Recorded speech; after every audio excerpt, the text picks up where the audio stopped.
vam pensar en fer una ruta LGTB per Barcelona perquè moltes vegades quan viatges a l'estranger o viatges a una altra ciutat, a Madrid, a València, on sigui, nosaltres fem el que diem arqueologia LGTB, és a dir, buscar aquells llocs on s'han reunit o han sigut punts de trobada o han sigut significatius dintre de la història LGTB.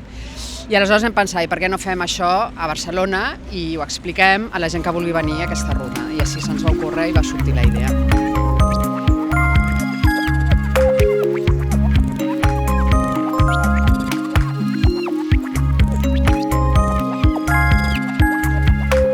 Jo crec que és una ruta típica perquè ensenyem molta foto, perquè hi ha molts llocs, bastants, sobretot a la part de l'antic barri xino, en què molts edificis ja han estat derruïts, no existeixen o estan en situació ruïnosa i malgrat l'esplendor que havien tingut en aquells anys que parlem a la ruta. No?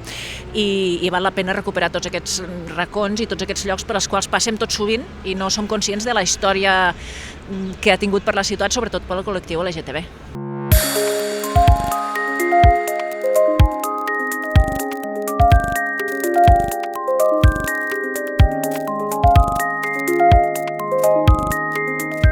És una manera de fer història, no només del col·lectiu LGTB, sinó també, com ha dit la Carme, recuperar aquells punts de la ciutat per fer una lectura nova a partir d'haver estat a la ruta.